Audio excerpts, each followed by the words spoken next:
ಬನ್ನಿ ಸ್ನೇಹಿತರೆ, ನಮ್ಮ ನಮಸ್ತೆ ಹಿಂದೂಸ್ತಾನ್ ಹಿಂದಿನ ಎಪಿಸೋಡಿಗೆ ಎಲ್ಲರಿಗೂ ಸ್ವಾಗತ ಸುಸ್ವಾಗತ. ನೋಡಿ, ನಮ್ಮ ದೇಶದ ಸಂವಿಧಾನ ರಚನೆ ಆಯಿತು 1949ರಿಂದ ಹಿಡಿದು 51ನೇ ಇಸ್ವಿನಲ್ಲಿ ನಾವು ಗಣರಾಜ್ಯ ಆದ್ವಿ. ಪ್ರೋಸೆಸ್ ಅಲ್ಲಿವರೆಗೂ ನಡೀತು.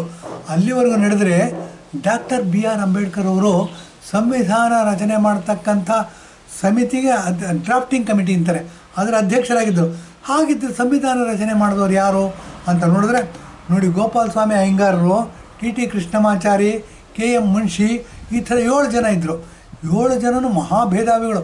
ಅದರಲ್ಲಿ KM ಮುನ್ಷಿ ಬಗ್ಗೆ ಮಾತಾಡಬೇಕಾಗತ್ತೆ. KM ಮುನ್ಷಿ ಬಗ್ಗೆ ಮಾತಾಡಬೇಕು ಅಂತಂದರೆ, ಕೃಷ್ಣ ದೇವರಲ್ಲ, ನಿಮ್ಮ ಥರ ಸಾಮಾನ್ಯವಾದ ಮನುಷ್ಯ. ಆತ ಅಗಾಧವಾದ IQ ಇರ್ತಕ್ಕಂಥ ಸ್ಮಾರ್ಟ್ ಜನ. ಅವರೇನು ಮಾಡ್ತಾರೆ, ಐಡಿಯಾಗಳನ್ನ ಕೊಡ್ತಾ ಹೋಗ್ತಾರೆ ಪಾಂಡವರಿಗೆ, ಮತ್ತು ತಮ್ಮ ಲಿಮಿಟೇಷನ್ಸಲ್ಲಿ ಹೆಲ್ಪ್ ಮಾಡ್ತಾ ಹೋಗ್ತಾರೆ. ಮಾಡ್ತಾ ಹೋದಾಗ ಅನಿಸುತ್ತೆ ಕೃಷ್ಣ ನಿಮ್ಮ ಥರ ಸಾಧಾರಣ ಮನುಷ್ಯ ಅಂತ ಅಂದ್ಬಿಟ್ಟು. ಯಾಕೆ ಹೇಳ್ತಾ ಇದ್ದೀನಿ ಅಂತಂದರೆ, ನೋಡಿ, ಕೃಷ್ಣ ಭಗವಂತ ಅಂತೆ, ದೇವರಂತೆ. ಕೃಷ್ಣ ಜನ್ಮಾಷ್ಟಮಿ ಮಾಡ್ತೀವಿ, ಏನೇನೋ ಹಬ್ಬ ಮಾಡ್ತೀವಿ, ಎಲ್ಲ ಮಾಡ್ತೀವಿ. ಹಾಗೆ ರಾಮ ಇದ್ದಂತೆ ಹಬ್ಬ ಮಾಡ್ತೀವಿ, ದೇವ್ರಂತ ಪೂಜೆ ಮಾಡ್ತೀವಿ. ನಿಮ್ಮ ಮುಂದೆ ದೇವರು ಇದಿರೋದು ನರೇಂದ್ರ ಮೋದಿ, ಅವ್ರನ್ನ್ಯಾಕೆ ಪೂಜೆ ಮಾಡೋದಿಲ್ಲ, ಅವ್ರನ್ನ್ಯಾಕೆ ಒಪ್ಕೊಳ್ಳೋದಿಲ್ಲ ನಾವು? ನೋಡಿ, ನಮ್ಮ ಹಿಂದೂಗಳು ಇದಾಗ್ಬಿಟ್ಟಿದೆಯಾ, ಡಿವೈಡ್ ಆ್ಯಂಡ್ ರೂಲ್ ಪಾಲಿಸಿ ಮಾಡ್ತಾ ಏನಾಗಿದೆ, ನಾವು ಏನೂ ಒಪ್ಕೊಳ್ಳೋದಿಲ್ಲ. ವಿತ್ತಂಡವಾದ ಮಾಡ್ಕೊಂಡು ಜಗಳ ಮಾಡ್ಕೊಂಡಿರ್ತೀವಿ. ಇಷ್ಟಕ್ಕೆ ನಾವು ಸೀಮಿತರಾಗಿರಬೇಕಾ? ಬನ್ನಿ, ಇದೆಲ್ಲ ಮಾಡ್ಕೋತಾ ಹೋದರೆ ಸಂವಿಧಾನದ ಬಗ್ಗೆ ಮಾತಾಡ್ತಾ ಇದ್ವಿ. ಸಂವಿಧಾನ ರಚನೆ ಮಾಡಿದಾಗ ಅಂಬೇಡ್ಕರ್ ಅವರು ಸಂವಿಧಾನ ರಚನೆ ಡ್ರಾಫ್ಟಿಂಗ್ ಕಮಿಟಿ ಚೇರ್ಮನ್ ಆಗಿದ್ದರಂತೆ. 7 ಜನ ಸಂವಿಧಾನ ರಚನೆ ಮಾಡ್ತಕ್ಕಂಥ ಕಮಿಟಿನಲ್ಲಿ ಇದ್ದರಂತೆ ಅಂದ್ಬಿಟ್ಟು ಹೆಸರು ಹೇಳ್ತಾ ಇದ್ದೆ. ಸಂವಿಧಾನ ರಚನೆ ಮಾಡಿದಾಗ ಕಾನೂನಲ್ಲಿ 2 ಅಂಶಗಳು ಬರುತ್ತೆ. ಒಂದು ಸಿವಿಲ್ ಸಬ್ಜೆಕ್ಟು, ಇನ್ನೊಂದು ಕ್ರಿಮಿನಲ್ ಸಬ್ಜೆಕ್ಟ್. ಸಿವಿಲ್ ಸಬ್ಜೆಕ್ಟ್ ಅಂದರೆ ನಾವು ಕೊಲೆ ಮಾಡೋದಿಲ್ಲ, ಕಳ್ತನ ಮಾಡೋದಿಲ್ಲ, ಬೇರೆಯವ್ರಿಗೆ ತೊಂದರೆ ಮಾಡೋದಿಲ್ಲ, ಬಟ್ ಜಗಳ ಹುಟ್ಟು ಹಾಕ್ತೀವಿ, ಅದನ್ನೆಲ್ಲ ಸಿವಿಲ್ ಸಬ್ಜೆಕ್ಟ್ ಅಂತೀವಿ. ಇನ್ನೆಂದರೆ ಕಳ್ತನ ಮಾಡ್ತೀವಿ, ಕೊಲೆ ಮಾಡ್ತೀವಿ, ಇನ್ನೊಬ್ರಿಗೆ ತೊಂದರೆ ಮಾಡ್ತೀವಿ, ಅದೆಲ್ಲ ಕ್ರಿಮಿನಲ್ ಸಬ್ಜೆಕ್ಟು. ಈ ಸಿವಿಲ್ ಸಬ್ಜೆಕ್ಟ್ ಮಾಡಿದಾಗ ಏನಾಗುತ್ತೆ ನೋಡಿ, ಸಿವಿಲ್ ಸಬ್ಜೆಕ್ಟ್ ಇದು ಮಾಡಬೇಕಾದ್ರೆ ಭಾಳ ಹುಷಾರಾಗಿರಬೇಕು. ಶರೀಯತ್ ಲಾ ಅಂತ ಬರುತ್ತೆ. ಮುಸಲ್ಮಾನರು ಇದ್ದರು ನಮ್ಮಲ್ಲಿ, ಕೇವಲ 3, 4, 5, 6% ಇದ್ದರು. ಅವ್ರೇನು ಮಾಡಿದ್ರು, ಶರೀಯತ್ ಲಾ ಸಾಬ್ರಾದ್ರಿಂದ ಅದನ್ನು ಹಾಗೆ ಇಟ್ಕೊಂಡ್ಬಿಟ್ವಿ. ಶರೀಯತ್ ಲಾನ ಕಾನ್ಸ್ಟಿಟ್ಯೂಷನ್ಗೆ ಸಮಾನಾಂತರವಾಗಿ ಇಟ್ಕೊಂಡ್ಬಿಟ್ವಿ. ಆದರೆ ಹಿಂದೂಗಳಿಗೆ ಏನು ಮಾಡಿದ್ವಿ, ಸಿವಿಲ್ ಲಾಸ್ನೂ ತೊಗೊಂಡೋಗಿ fishing in the troubled waters ಅಂತಾರಲ್ಲ, ಗೊತ್ತಿರಲಿಲ್ಲ. ಏನು ಮಾಡಿದ್ವಿ, ಅದನ್ನು ತೊಗೊಂಡೋಗಿ ಕಾನೂನು ಮಾಡಿಬಿಟ್ವಿ. ಹಿಂದೂ ಮ್ಯಾರೇಜಸ್ ಆ್ಯಕ್ಟ್ ಅಂತೆ, ಹಿಂದೂ ಸಕ್ಸೆಷನ್ ಆ್ಯಕ್ಟ್ ಅಂತೆ, ಹಿಂದೂಗಳಿಗೆ 120 ರಿಸ್ಟ್ರಿಕ್ಷನ್ಸ್ಗಳು ಹಾಕ್ಬಿಟ್ವಿ. ಆದರೆ ಮುಸಲ್ಮಾನರಿಗೆ ಶರೀಯತ್ ಲಾ ಅಂತ ಸಪ್ರೇಟಾಗಿ ಇಟ್ಬಿಟ್ವಿ. ಅದೇನಾಗೋಯಿತು, ಒಂದು ದೇಶದಲ್ಲಿ 2 ದೇಶ ಇತ್ತು. ಜಮ್ಮು ಆ್ಯಂಡ್ ಕಾಶ್ಮೀರ ತೊಗೊಂಡ್ರೆ ಒಂದು ದೇಶದಲ್ಲಿ 2 ದೇಶ, ಜಮ್ಮು ಆ್ಯಂಡ್ ಕಾಶ್ಮೀರ 2 ದೇಶ ಆಯಿತು. ಪ್ರಧಾನಮಂತ್ರಿ 2 ಆದರು, ಫ್ಲಾಗ್ ಬೇರೆ ಇತ್ತು. ಅದನ್ನೇ ನಾನಾಜಿ ದೇಶ್ಮುಖ್ ಅವರು ಹೇಳ್ತಾರೆ, ಒಂದು ದೇಶದಲ್ಲಿ ಒಂದು ಸಂವಿಧಾನ, ಏಕ್ ನಿಶಾನ್, ಏಕ್ ಪ್ರಧಾನ್, ಏಕ್ ದೇಶ ಅಂತ ಹೇಳ್ತಾರೆ. ಇದನ್ನೆಲ್ಲ ಧಿಕ್ಕರಿಸಿ ಏನು ಮಾಡೋದು, ಸಂವಿಧಾನ ರಚನೆ ಮಾಡೋದು. ಸಂವಿಧಾನ ರಚನೆ ಮಾಡಿದಾಗ ಇಂಡಿಯನ್ ಪೀನಲ್ ಕೋಡ್ ಅಂತ ಬರುತ್ತೆ. ನೋಡಿ, ಇಂಡಿಯನ್ ಪೀನಲ್ ಕೋಡ್ ಬಂದರೆ ಒಂದು ಸಿವಿಲ್ ಲಾಸು, ಇನ್ನೊಂದು ಕ್ರಿಮಿನಲ್ ಪ್ರೊಸೀಜರ್ ಆ್ಯಕ್ಟ್ ಅಂತ ಬರುತ್ತೆ. ಈ ಕ್ರಿಮಿನಲ್ ಪ್ರೊಸೀಜರ್ IPC ಕೋಡ್ ಅಂತ ಬರುತ್ತೆ, IPC ಆ್ಯಕ್ಟ್ಸ್ಗಳು ಅಂತ ಬರುತ್ತೆ ಇದು ಸಂವಿಧಾನದಲ್ಲಿ. ಈ IPC ಆ್ಯಕ್ಟ್ಸ್ಗಳನ್ನ ಏನಾಗಿದೆ, ಯಾರಿಗೆ ಬಂತು ಸ್ವಾತಂತ್ರ್ಯ ಅಂತ ಮಾಡಿದ್ವಿ. ಇದನ್ನೆಲ್ಲ ಇಟ್ಕೊಂಡು ಅಮಾಯಕರ ಅನಕ್ಷರಸ್ಥರ ಮೇಲೆ ಗುಮ್ಮ ಅಂತ ಹೆದರ್ಸ್ಕೊಂಡು ಏನು ಮಾಡಿದ್ರು, ದುಷ್ಟ ರಾಜಕಾರಣಿಗಳು ಭ್ರಷ್ಟಾಚಾರ ಮಾಡಿದ್ರು, ಕೊಲೆ ಮಾಡಿದ್ರು, ಅದು ಮಾಡಿದ್ರು, ಎಲ್ಲ ತಪ್ಪಿಸ್ಕೊಂಡು ಹೋದರು. ಆದರೆ ಜನಸಾಮಾನ್ಯರಿಗೆ ವೋಟರ್ಸ್ಗೆ ಮಾತ್ರ ಗುಮ್ಮ ಅಂತ ಹೆದರ್ಸ್ಕೊಂಡು ಈ ಥರ ಇಟ್ಕೊಂಡಿದ್ದು. ಈಗೇನಾಗಿದೆ, ನಾವು ನಿಜವಾದ ಗುಲಾಮಿ ಸಂಕೋಲದಿಂದ ಹೊರಗೆ ಬರ್ತಕ್ಕಂಥ ಒಂದು ಪರಿಸ್ಥಿತಿ ಬಂದಿದೆ. ಅದೇನು ಅಂತಂದರೆ, ನರೇಂದ್ರ ಮೋದಿಯವರು 3ನೇ ಬಾರಿಗೆ ಪ್ರಧಾನಮಂತ್ರಿಯಾಗಿ ಆಯ್ಕೆಯಾಗಿದ್ದಾರೆ.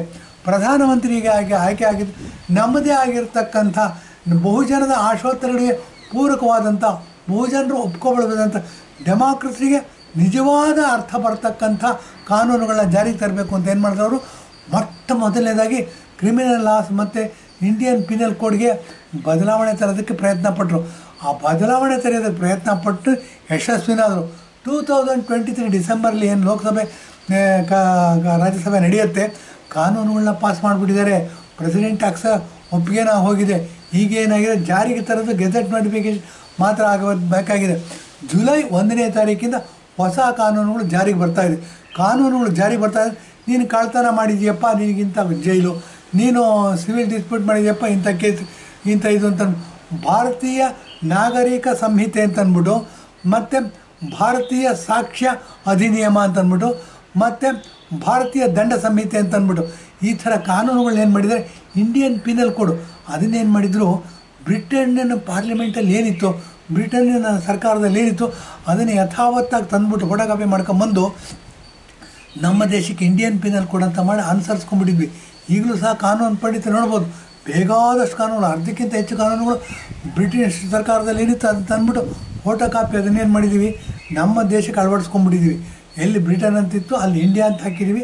ನಾವು ಅದಕ್ಕೆ ಪೂರಕವಾದ ಕೆಲವು ಬದಲಾವಣೆಗಳು ಮಾಡ್ಕೊಂಡು ಯಥಾವತ್ತಾಗಿ ಹಾಗೆ ಜಾರಿಗೆ ತಂದುಬಿಟ್ಟಿದ್ವಿ.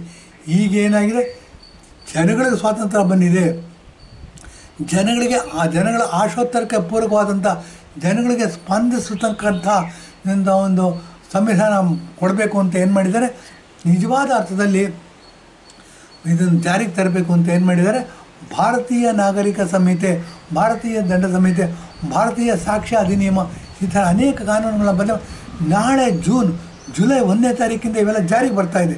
ನೋಡಿ, ನರೇಂದ್ರ ಮೋದಿ ಸಂವಿಧಾನ ಬದಲಾವಣೆ ಮಾಡಿಬಿಡ್ತಾರೆ. ಅಲ್ಲ ರೀ, ಗುಲಾಮರ ಸಂವಿಧಾನ ಇಟ್ಕೊಂಡು ನೀವು ಮೆರಿತಾ ಇದ್ದಿಲ್ಲ, ಗುಲಾಮರಾಗಿರೋದು ಓಕೆನಾ ನಿಮಗೆ, ಹೆಂಗೋ ದುಡ್ಡು ಒಂದಿದ್ದರೆ ಸಾಕು ನಿಮಗೆ ಮಜಾ ಮಾಡ್ಕೊಂಡಿರೋದಕ್ಕೆ ಅನ್ನೋ ಮನಸ್ಥಿತಿಯಿಂದ ಹೊರಗೆ ಬಂದಿದ್ದೀವಿ ನಾವು. ಬನ್ನಿ, ಸೋಷಿಯಲ್ ಮೀಡಿಯಾಕ್ಕೆ ಎಷ್ಟು ಥ್ಯಾಂಕ್ಸ್ ಹೇಳಿದ್ರು ಸಾಲದು.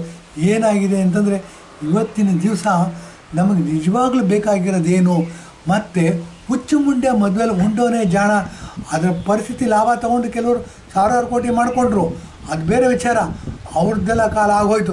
ಈಗೇನಾಗಿದೆ, ನಿಜವಾದ ಸ್ವಾತಂತ್ರ್ಯ ಭಾರತಕ್ಕೆ ಇವಾಗ ಬರ್ತಾಯಿದೆ. ಇದನ್ನು ತಂದು ಕೊಟ್ಟಿರ್ತಕ್ಕಂಥವ್ರು ನರೇಂದ್ರ ಮೋದಿಯವರು. ನಾವು ತುಂಬ ಹೆಮ್ಮೆ ಪಡಬೇಕಾದಂಥ ವಿಚಾರ. ಭ್ರಷ್ಟಾಚಾರ ಮಾಡಿದ್ವಿ, ಎಲ್ಲರನ್ನೂ ಜೈಲಿಗೆ ಹಾಕೋಕ್ಕಾಗಲೇ ಇಲ್ಲ ರೀ. ಅಂಥ ಕಾನೂನುಗಳು ಏನು ಒಂದು ಇದ್ದು ಉಪಯೋಗ ಕಾನೂನು ನಮ್ಮ ಪುಸ್ತಕದಲ್ಲಿ ಮಾತ್ರ ಇದೆ, ಪುಸ್ತಕದ ಬದನೆಕಾಯಿ ತಿನ್ನೋಕ್ಕಾಗತ್ತಾ ಅನ್ನೋ ಹಂಗೆ ಇದೇನಾಗಿದೆ, ಕಾನೂನುಗಳಲ್ಲಿ ನಾವು ಶಿಕ್ಷೆ ಕೊಡೋದಕ್ಕೆ ಆಗಲಿಲ್ಲ ಅಂಥ ಪರಿಸ್ಥಿತಿ.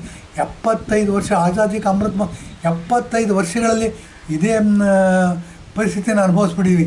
ಈಗ ಅದು ಚೇಂಜ್ ಆಗಿದೆ ನೋಡಿ. ಭಾರತೀಯ ದಂಡ ಸಂಹಿತ, ಭಾರತೀಯ ನಾಗರಿಕ ಸಂಹಿತ, ಭಾರತೀಯ ಸುರಕ್ಷಾ ಸಂಹಿತ, ಭಾರತೀಯ ಸಾಕ್ಷ್ಯ ಅಧಿನಿಯಮ ಈ ಥರ ಅನೇಕ ಕಾನೂನುಗಳು ಏನಾಗಿದೆ ಬದಲಾವಣೆ ಮಾಡಿ ಅದನ್ನು ಜಾರಿಗೂ ತಂದಾಗಿದೆ. ಪ್ರೆಸಿಡೆಂಟ್ ಒಪ್ಪಿಗೆನೂ ಕೊಟ್ಟಾಗಿದೆ. ಗೆಜೆಟ್ ನೋಟಿಫಿಕೇಷನ್ ಬಂದು ನಾಳೆ ಜುಲೈ 1ನೇ ತಾರೀಕಿನಿಂದ ಜಾರಿಗೆ ಬರ್ತಾಯಿದೆ.